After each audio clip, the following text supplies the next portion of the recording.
Well, good evening, everyone. Thank you for having me. I hope everyone can hear me. How to respond to a lot of this. First of all, on the bar, you said you admitted yourself that the bar had been set quite high. I would suggest, though, that the burden of proof is on the proposer rather than on us. It quite clearly says Islam is a religion of peace. I suggest you prove it. We've also been told here tonight when we opened that this debate must take place in the real world. Well, absolutely, yes, it must. It must take place in the real world. And I will describe what Islam is doing in the real world. We can sit and we can debate theocracy day in, day out. We will never agree. We can debate, is there a God, isn't there a God, is the Quran real, isn't it? None of it actually matters. What matters is what happens in the real world, as my opponent quite rightly said. My side of the argument is regularly told that we've heard it again tonight, we were described somewhat as hate. We were told that we are demonizing Islam, whipping up fear of Islam. Not the first time I've been accused of this, probably won't be the last. But let me just say, and let's take this into the real world as we've been advised to do. Let me tell you what actually whips up fears of Islam. We take it from the top: 9/11, the London Underground bombings, Madrid, Mumbai, Mali, Bali, northern Nigeria, Sudan, Afghanistan, Saudi Arabia, Iran, Yemen, Pakistan, death for apostasy, death for blasphemy, death for adultery, death for homosexuality, gender segregation, gender discrimination, unequal testimony between men and women in legal proceedings, child marriage, amputations, beheadings, imprisonment for being raped, anti-Semitism, burqas, execution, as I've said, for this, that and the other, the slaughter of Theo van Gogh on the streets of Amsterdam, death threats on the streets of London, butcher those who insult Islam, Muslim patrols in East London telling people they are entering Sharia control zones, polygamous marriages, marriage not requiring the consent of the bride. This is what causes fear of Islam. It is not me, it is not my colleagues on this side. What information on that point? If Islam and Muslims are responsible for the Muslim patrols, I'm not finished. I'm not. No, I'm not. I mean, let me speak on. But the point is that it is not I or my fellow debaters on this side who are causing fear of Islam. It is the actions of Muslims that are causing fear of Islam. That is the real world. That is where we actually live. Then we'll be told that this is just the extreme fringe of Islam. Well, let me have a look at Saudi Arabia.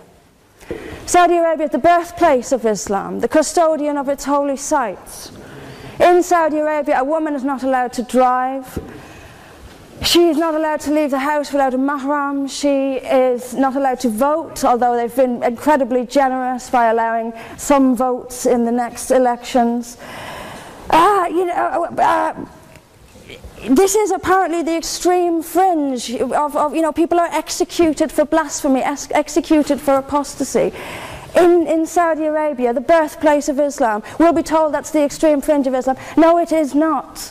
Calling Saudi Arabia the extreme fringe of Islam is like calling the Vatican the extreme fringe of Catholicism. Sorry, it just doesn't work. Then we'll be told that we've misunderstood. Violent Muslims have misunderstood. Saudi Arabia has misunderstood. Iran, which stones people to death for adultery, has misunderstood. Yemen, which marries children at the age of 9, has misunderstood. Has there ever been a more spectacularly misunderstood religion than Islam? It seems that these nations who apply it as their laws, nations which have the Quran as their constitution, innumerable nations, where there is no free speech, where there is no freedom of religion, they've all got it wrong. They've all got it wrong. It's quite a spectacularly misunderstood religion.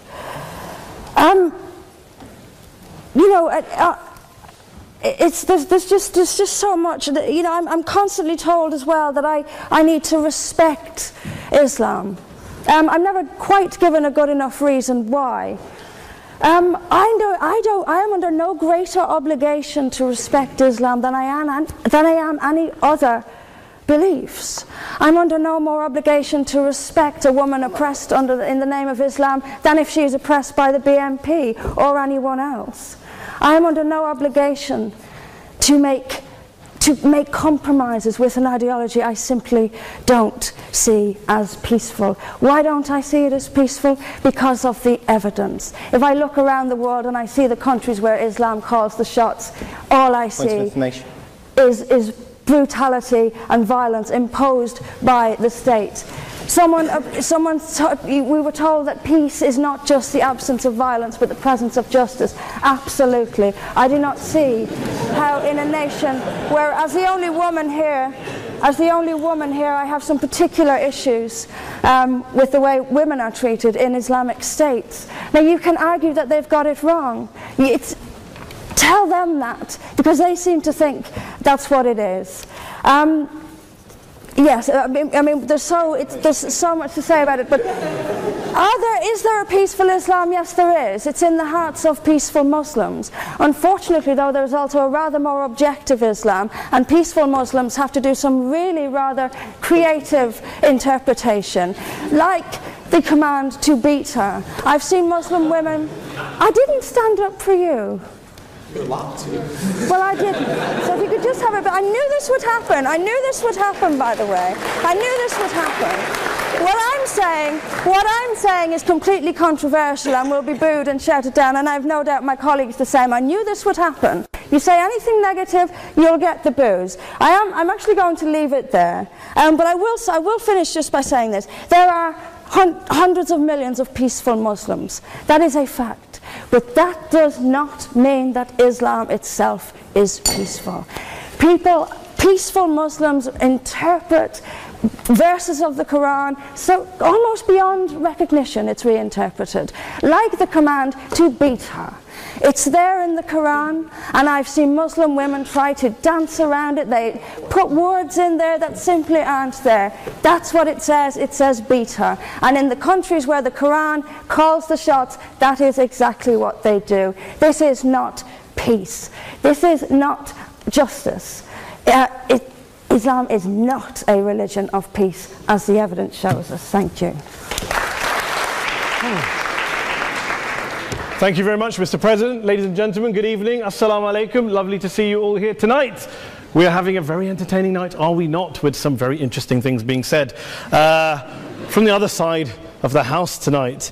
Let me begin by saying, as a Muslim, as a representative of Islam, I would consider myself an ambassador for Islam, a believer in Islam, a follower of Islam and its Prophet. So in that capacity, let me begin by apologizing to Anne-Marie for the Bali bombings. I apologize for the role of my religion and me and my people, for the killing of Theo van Gogh, for 7/7. Yes, that was all of us. That was Islam, that was Muslims, that was the Quran. I mean, astonishing claims to make in the very first speech tonight, on a day like today, where the Conservative Prime Minister of the United Kingdom is having to come out and point out that these kind of views are anathema. And I believe you're trying to stand for the Labour Party to become an MP in Brighton. If you do, and you make these comments, I'm guessing you'll have the whip withdrawn from you, but then again, UKIP's on the rise, they'll take you, the BNP, they might have something to say about your views. This is what Mehdi Hassan always does. By the way, just on a factual point, since we heard a lot about the second speaker, about how backward we Muslims all are, on a factual point, you said that Islam was born in Saudi Arabia. Islam was born in 610 AD. Saudi Arabia was born in 1932 AD. So you were only 1,322 years off. Not bad? Not bad start there. Talking of maths, by the way, a man named Al-Khawarizmi was one of the greatest mathematicians of all time, a Muslim, worked in the golden age of Islam. He's the guy who came up with not just algebra, but algorithms. Without algorithms, you wouldn't have laptops. Without laptops, Daniel Johnson tonight wouldn't have been able to print out his speech in which he came to berate us Muslims for holding back the advance and intellectual achievements of the West, which all happened without any contribution from anyone else other than the Judeo-Christian people of Europe. In fact, Daniel David Levering, the author of the Pulitzer Prize-winning historian and author of The Golden Crucible, points out that there would be no Renaissance, there would be no Reformation in Europe without the role played by Ibn Sina and Ibn Rushd and some of the great Muslim theologians, philosophers, scientists in bringing Greek texts to Europe. As for this being our university, I will leave that to the imagination as to who is our and who is there. I studied here too. An astonishing set of speeches so far making this case tonight. A mixture of just cherry-picked quotes, facts and figures, self-serving, selective, a farrago of distortions, misrepresentations, misinterpretations, misquotations. Daniel talked about my article in the New Statesman, which got me a lot of flack, where I talked about the anti-Semitism that is prevalent in some parts of the Muslim community, which indeed it is. Of course, I didn't say in that piece that it was caused by the religion of Islam. In fact, modern anti-Semitism in the Middle East was imported from, finish the sentence, Christian, Judeo-Christian Europe, where I believe some certainly bad things happened to the Jewish people. In fact, Tom Friedman, Jewish-American columnist in the New York Times, told me in this very chamber last week that he believed, had Muslims been running Europe in the 1940s, 6 million extra Jews would still be alive today. So I'm not going to take lessons in anti-Semitism from someone who's here to defend the Judeo-Christian values of a continent that murdered 6 million Jews. Moving swiftly on. Yes. Absolutely. Well, I'm about to make that point. No, I'm about to make that point. You're right. I agree with you. I agree with you 110%. That is my point. I don't think Europe is evil or bad. I'm a very proud European. I don't want to judge Europe on that basis, but if we're going to play this gutter game where we pull out the Bali bombing and we pull out examples of anti-Semitism in the Islamic community, then of course I'm going to come back and say, well, hold on. I mean, look, let's be very clear. Daniel here was a last-minute replacement for Douglas Murray, who had to pull out. And Douglas and I have a well-documented differences, but to be fair to Douglas, as to be fair to Anne-Marie and to Peter, atheists. Atheists see all religions as evil, violent, threatening. What the problem I have with Daniel's speech is that Daniel comes here to write this robust defense of Christianity, forgetting that his fellow Christians, people who said they were acting in the name of Jesus, gave us the Crusades, the Spanish Inquisition, the anti-Jewish pogroms, European colonialism in Africa and Asia, the Lord's Resistance Army in Uganda, not to mention countless arson and bomb attacks on abortion clinics in the United States of America to this very day. I would like a little bit of humility from Daniel first before he begins lecturing other communities and other faiths on violence, terror and intolerance. But, no thank you. Some water. But I would say this, to address the gentleman's very valid point here, I'm not going to play that game. I don't actually believe that Christianity is a religion of violence and hate because of what the LRA does in Uganda or what Crusaders did to Jews and Muslims in Jerusalem when they took back the city in the 12th or 13th or whatever century it was. I believe that Christianity, like Islam, like pretty much every mainstream religion, is based on love and compassion and faith. I do follow a religion in which 113 out of the 114 chapters of the Quran begins by introducing the God of Islam as a God of mercy and compassion. I would not have it any other way. I don't follow a religion which introduces my God to me as a God of war, as some kind of Greek God of wrath, as a God of hate and injustice. Not at all. As Adam pointed out, you go through the Quran and you see the mercy and the love and the justice. And yes, you have verses that refer to warfare and violence. Of course it does. This is not a motion about pacifism. I'm not here to argue that Islam is a pacifistic faith. It is not. Islam allows military action, violence in certain limited contexts. And yes, a minority of Muslims do take it out of that context. But is it religious? We talked about Woolwich. Daniel and Anne-Marie have suggested that it's definitely religion that's behind all of this. Well, actually,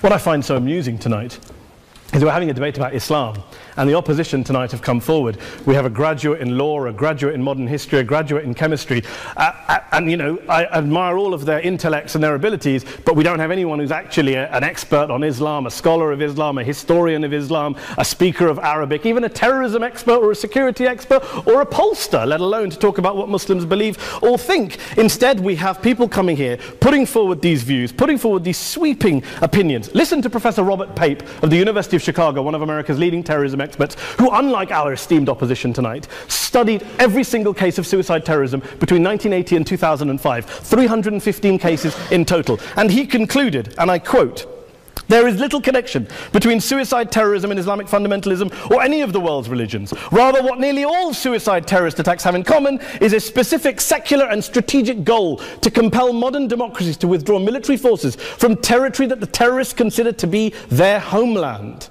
And the irony is, when we talk about terrorism, the irony is that the opposition and the Muslim terrorists, the Al-Qaeda types, actually have one thing in common. Because they both believe that Islam is a warlike, violent religion. They both agree on that. They have everything in common. Osama bin Laden would be nodding along to everything he's heard tonight from the opposition side. He agrees with them. The problem is that mainstream Muslims don't. The majority of Muslims around the world don't. In fact, a gentleman here started quoting all sorts of polls. Gallup carried out the biggest poll of Muslims around the world, of 50,000 Muslims in 35 countries. 93% of Muslims rejected 9/11 and suicide attacks. And of the 7% who didn't, they all, when polled and focus grouped, cited political reasons for their support for violence, not religious reasons. And as for Islamic scholars and what they say, well, Daniel talks about our University of Oxford. We'll go down to Oxford Centre for Islamic Studies, get hold of a man named Sheikh Afifi al-Akiti, who is a massively well-credentialed and well-respected Islamic scholar, who has studied across the world, who in the days after 7/7 published a fatwa denouncing terrorism in the name of Islam, calling for the protection of all non-combatants at all times, and describing suicide bombings as an innovation with no basis in Islamic law. Go and listen to Sheikh Tahir al-Qadri, one of Pakistan's most famous Islamic scholars, who published a 600-page fatwa condemning the killing of all innocents and all suicide bombings unconditionally without any ifs or buts. There's nothing new here. This is mainstream Islam, mainstream scholarship, which has said this for years. You don't go out and kill people willy-nilly in the high street or anywhere else, on a bus or a mall, based on verses of the Quran that you cherry-pick without any context, any understanding, any interpretation, or any commentary. Point of information. Please. Well, it doesn't happen apparently. I didn't say it doesn't happen at all. I never said it didn't happen. I don't blame Islam. Yes, it's a very good point. And a lot of us are campaigning against that. And we're campaigning against it in the name of Islam. We're campaigning against it in the name of various interpretations of Islam. Anne-Marie comes and scares us with her talk of Sharia law. I would like to see the book of Sharia law. It doesn't exist. People argue over what Sharia law is.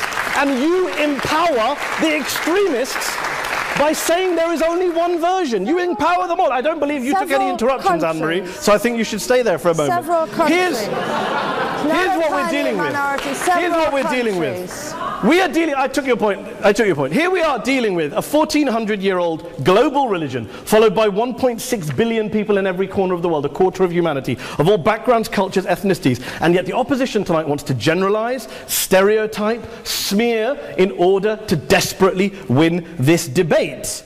And here's my question, if we're going to generalize and smear. If, okay, people say yesterday's bombers, and we've got to be careful, there's a trial going on, were yesterday's attackers, motivated by Islam? Big debate. I don't believe they were. Let's say they were. Let's say Faisal Shahzad, the Times Square bomber, was motivated by Islam. Let's assume, for sake of argument, that Richard Reeves, the shoe bomber, was motivated by Islam. If Islam is responsible for these killings, if Islam is what is motivating these people, and Islam is therefore not a religion of peace, a religion of war, then ask yourself this question: why aren't the rest of us doing it? Why is it such a tiny minority of Muslims are interpreting their religion in the way that the opposition claim they are? Let's assume there are 16,000 suicide bombers in the world. There aren't. Let's assume there are for the sake of argument.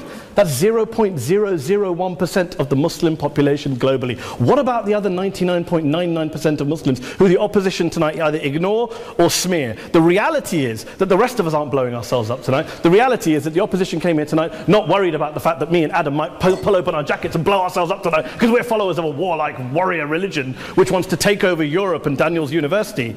The issue is this. The issue is this. Unless the opposition can tell us tonight, and Peter Atkins is here, one of our great atheist intellectuals, can tell us tonight, can answer this question tonight: why don't the vast majority of Muslims around the world behave as violently and aggressively as a tiny minority of politically motivated extremists? Then they might as well give up and stop pretending they have anything relevant to say about Islam or Muslims as a whole. Ladies and gentlemen, let me just say this to you. Think about what the opposite of this motion is.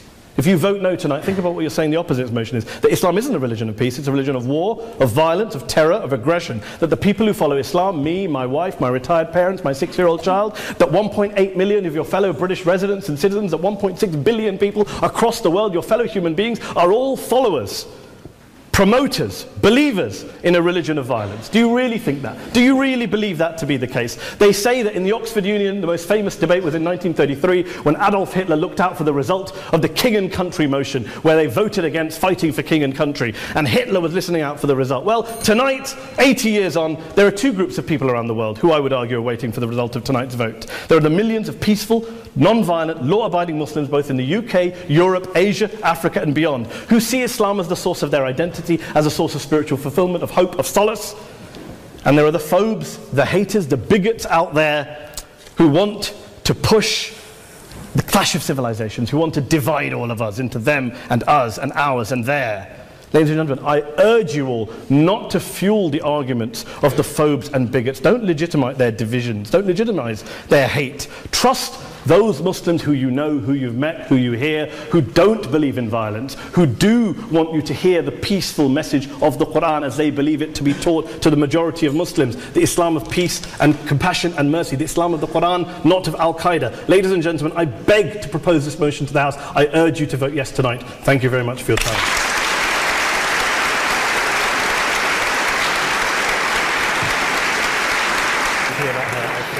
In it, as good men will find anywhere.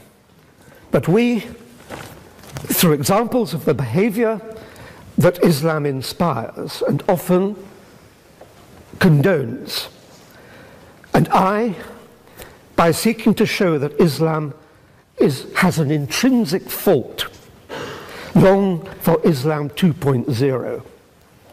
Islam 2.0, Islam's enlightenment, will have an emphasis on humanity, subtlety, harmony, and reason, and be virtuous. On that point, this evening, though, you are judging Islam 1.0, not Islam 2.0. By opposing the motion, you will be encouraging the emergence of what most of humanity really longs for, but which does not yet exist. Please, for the sake of humanity, oppose.